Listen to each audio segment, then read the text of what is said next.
اهدنا الصراط المستقیم۔ بسم اللہ الرحمن الرحیم۔ سورہ آل عمران کی آیت نمبر 61 سے 63 کا مضمون عیسائیوں کو مباہلہ کی دعوت۔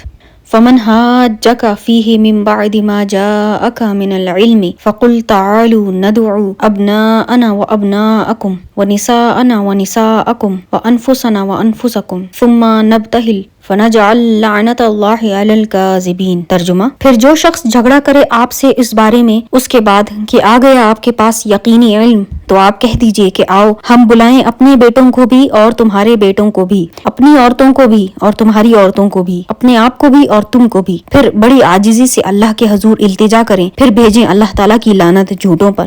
تفسیر: بنی نجران کے وفد کے تمام شکوک اور شبہات کا قرآن حکیم نے تحقیقی جواب دے دیا اور ایسے واضح اور روشن دلائل پیش فرمائے جن کے بعد کسی طالب حق کے لیے انکار کی گنجائش نہ رہی۔ لیکن جب انہوں نے پھر بھی دعوت توحید کو قبول نہ کیا اور اپنے عقیدہ تثلیث پر اڑے رہے تو ان معاندین پر حجت قائم کرنے کے لیے اللہ تعالیٰ نے اپنے رسول کو ان سے مباہلہ کرنے کا حکم دیا۔ مباہلہ کہتے ہیں کہ فریقین نہایت عاجزی سے اللہ تعالیٰ کے دربار میں یہ دعا کریں کہ ان میں سے جو جھوٹا ہو اس پر اللہ تعالیٰ کی لعنت ہو۔ چنانچہ حضور کریم صلی اللہ علیہ وسلم حضرت امام حسین علیہ السلام کو اٹھائے، حضرت حسن علیہ السلام کو انگلی سے پکڑے تشریف لائے اور حضور صلی اللہ علیہ وسلم کے پیچھے پیچھے خاتون جنت اور ان کے پیچھے حیدر کرار آ رہے تھے، اور حضور صلی اللہ علیہ وسلم نے وفد نجران کو مباہلے کی دعوت دی۔ جب انہوں نے یہ نورانی چہرے دیکھے تو ان کے اشقف لاٹ پادری نے کہا کہ اگر تم نے ان سے مباہلہ کیا تو یاد رکھو تمہارا نام و نشان تک مٹ جائے گا۔ چنانچہ انہوں نے صلح مشورہ کے لیے مہلت طلب کی اور دوسرے روز مباہلہ کرنے سے انکار کر دیا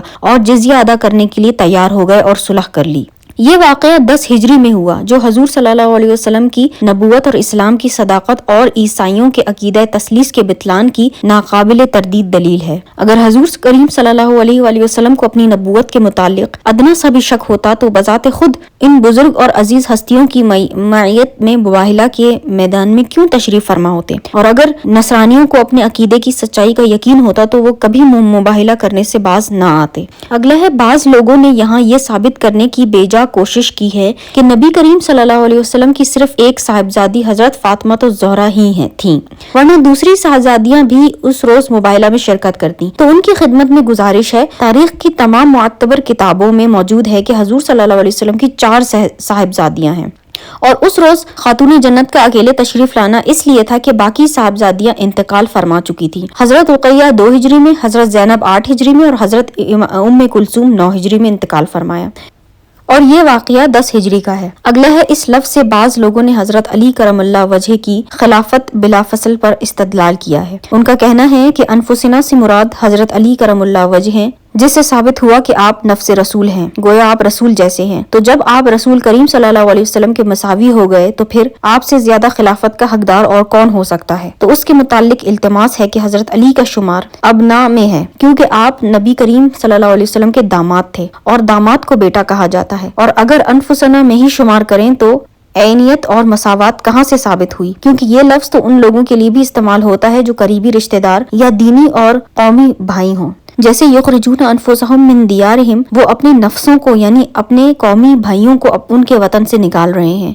ولا تخرجون انفسکم من دیارکم، اپنے وطن سے اپنے نفسوں کو یعنی اپنے قومی بھائیوں کو نہ نکالنا۔ ثم انتم ہؤلاء تقتلون انفسکم، ان سب آیات میں ان کے علاوہ متعدد دیگر آیات میں انفس کا لفظ دینی اور قومی بھائیوں کے لیے استعمال ہوا ہے۔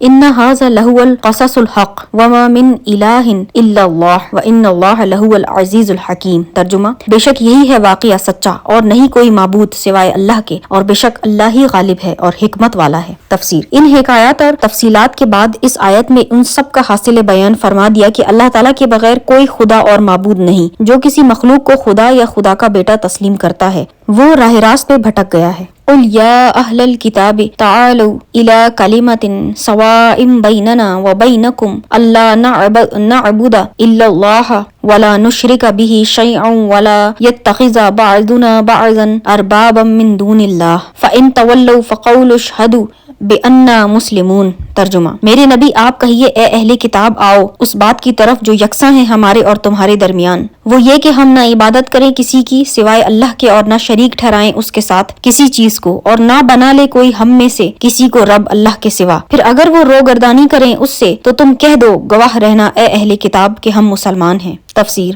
کلمہ سے مراد یہاں لفظ مفرد نہیں بلکہ جملہ مفیدہ ہے۔ اس سے معلوم ہوا کہ حضور سراپا نور صلی اللہ علیہ وآلہ وسلم کوئی نئی دعوت، کوئی نرالا دین لے کر نہیں آئے تھے، بلکہ حضور صلی اللہ علیہ وسلم بھی اسی توحید کے داعی بن کر تشریف لائے تھے جس کی دعوت ہر نبی نے دی۔ نیز اس آیت سے یہ بھی واضح ہو گیا کہ انسانیت جو آج مختلف اور مخالف گروہوں میں بٹ کر رہ گئی ہے، جس کے باعث گلشن ہستی جہنم میں زار بن گیا ہے، اس کے اتحاد کی حقیقی اور محکم بنیاد عقیدہ توحید ہی ہے، جو دنیا کی ساری حقیقتوں سے واضح تر اور روشن ترین حقیقت ہے، اور حضور صلی اللہ علیہ وسلم نے اسی پلیٹ فارم پر جمع ہونے کے لیے اہل کتاب کو دعوت دی۔ اگلا امام ترمذی نے حضرت عدی بن حاتم سے نقل کیا ہے کہ جب یہ آیت نازل ہوئی تو میں نے بارگاہ رسالت میں عرض کی، یا رسول اللہ صلی اللہ علیہ وآلہ وسلم، ہم ان کی عبادت تو نہیں کیا کرتے تھے؟ تو حضور صلی اللہ علیہ وسلم نے فرمایا کہ کیا ایسا نہیں تھا کہ وہ جس حلال چیز کو چاہتے حرام کر دیتے اور جس حرام چیز کو چاہتے حلال کر دیتے، اور تم ان کے ہر حکم کی پیروی کیا کرتے؟ میں نے عرض کیا کہ ہاں ایسا تو ہم کیا کرتے تھے۔ تو حضور صلی اللہ علیہ وسلم نے فرمایا،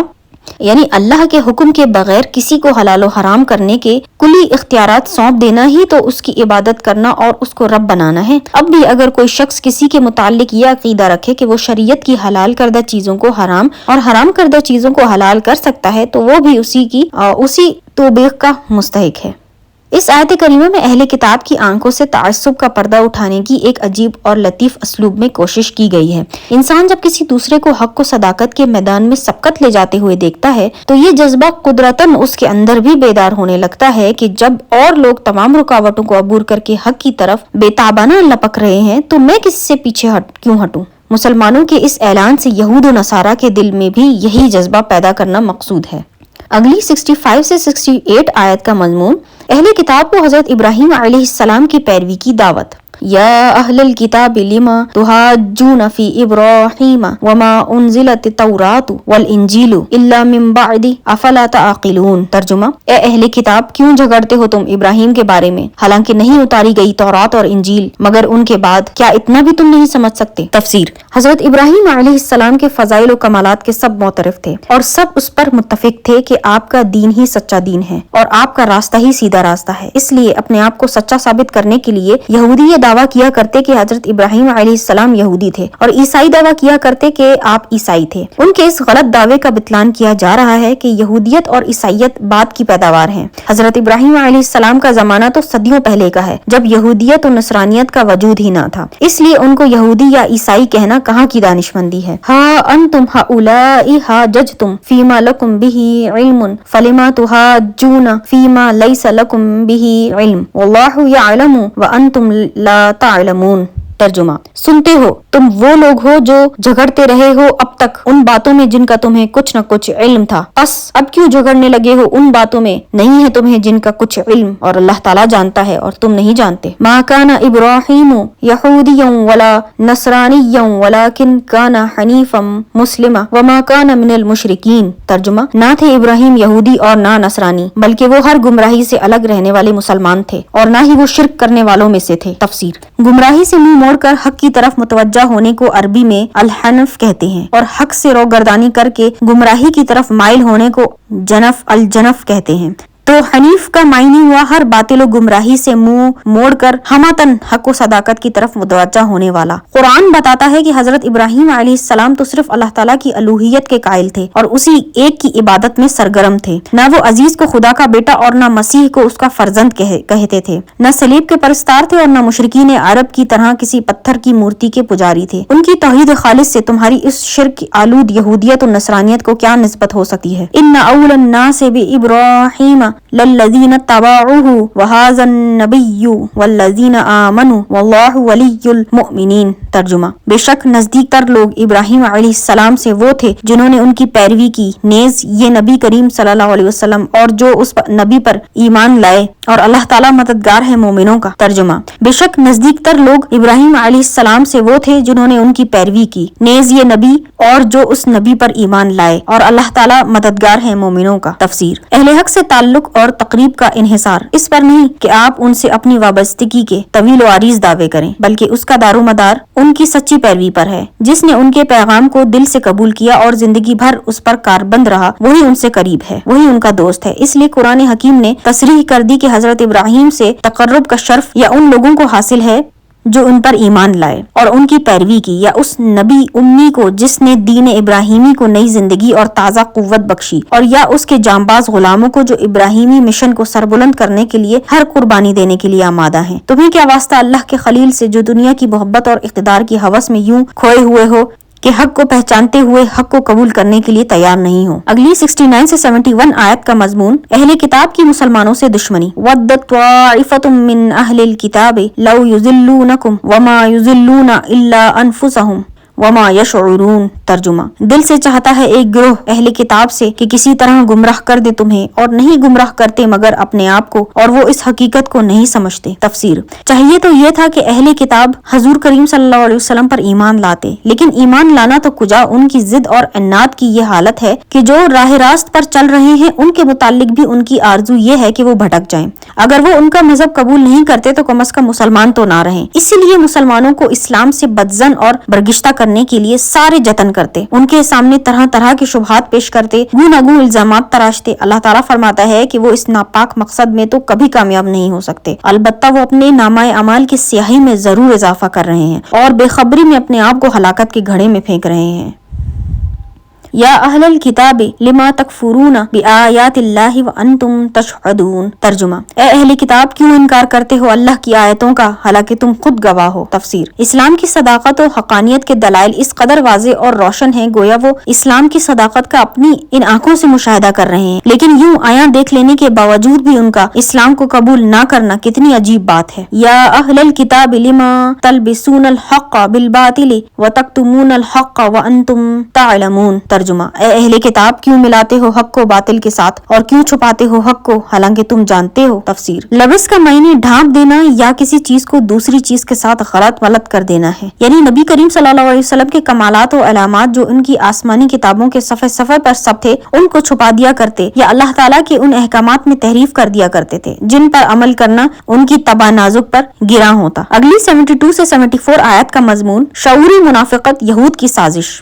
وقالت طائفة من أهل الكتاب آمنوا بالذي أنزل على الذين آمنوا وجه النهار وَاكْفُرُوا آخِرَهُ لَعَلَّهُمْ يَرْجِعُونَ۔ ترجمہ کہا ایک گروہ نے اہل کتاب سے کہ ایمان لے آؤ اس کتاب پر جو اتاری گئی ایمان والوں پر صبح کے وقت، اور انکار کر دو اس کا سر شام، شاید اس طرح وہ اسلام سے برگشتہ ہو جائیں۔ تفسیر دلائل کے میدان میں شکست کھانے کے بعد یہود کے مذہبی رؤسا نے لوگوں کو دین حق سے برگشتہ کرنے کے لیے ایک گہری سازش سے کام لینا چاہا۔ انہوں نے سوچا کہ اور کوئی تدبیر کارگر ثابت نہیں ہوتی، اب یوں کریں کہ اپنے چند خاص چیلے مسلمانوں کے پاس بھیجیں جو وہاں جا کر اپنے مسلمان ہونے کا اعلان کر دیں، کچھ وقت گزرنے کے بعد وہ مرتد ہو جائیں اور اس کا خوب چرچا کریں کہ اسلام قبول کرنے کے بعد ہمیں اسلام اور پیغمبر اسلام کو قریب سے دیکھنے کا موقع ملا ہے، اور ان کے ایسے عیوب اور کوتاہیاں ہم پر آشکار ہوئی ہیں کہ ہم اس دین کو ترک کرنے پر مجبور ہو گئے جس کو ہم نے کچھ عرصے پہلے بڑے شوق اور بڑی محبت سے قبول کیا تھا۔ اس کا اثر یہ ہوگا کہ وہ لوگ جو آج دھڑ دھڑ اسلام میں داخل ہو رہے ہیں ٹھٹک کر رہ جائیں گے، اور وہ ایک بار پھر یہ سوچنے لگیں گے کہ جس دین کو اس کے ماننے والے ایک ایک کر کے چھوڑ رہے ہیں وہ سچا دین نہیں۔ یہود کی یہ سازش بڑی خطرناک تھی اور نفسیاتی طور پر اس کا بڑا برا نتیجہ نکلتا، لیکن دانا و بینا خدا نے ان کے اس دام ہمرنگ زمین کو پہلے ہی نمایاں کر کے مسلمانوں کو ہوشیار کر دیا، اور اس طرح یہود کی یہ گہری چال ناکام ہو کر رہ گئی۔ وَلَا تُؤْمِنُوا إِلَّا لِمَن تَبِعَ دِينَكُمْ قُلْ إِنَّ الْهُدَى هُدَى اللَّهِ أَن يُؤْتَى أَحَدٌ مِثْلَ مَا أُوتِيتُمْ أَوْ يُحَاجُّوكُمْ عِندَ رَبِّكُمْ قُلْ إِنَّ الْفَضْلَ بِيَدِ اللَّهِ یؤتیہ من یشاء واللہ واسع علیم۔ ترجمہ، ایک دوسرے کو تاکید کرتے ہیں کہ مت مانو کسی کی بات سوائے ان لوگوں کے جو پیروی کرتے ہیں تمہارے دین کی۔ فرمائیے ہدایت تو وہی ہے جو اللہ کی ہدایت ہو، اور یہ بھی نہ ماننا کہ دیا جا سکتا ہے کسی کو جیسے تمہیں دیا گیا، یا کوئی حجت لا سکتا ہے تم پر تمہارے رب کے پاس۔ اے حبیب صلی اللہ علیہ وآلہ وسلم، فرما دیجئے کہ فضل و کرم تو اللہ ہی کے ہاتھ میں ہے، دیتا ہے جسے چاہتا ہے، اور اللہ تعالیٰ وسعت والا، سب کچھ جاننے والا ہے۔ تفسیر۔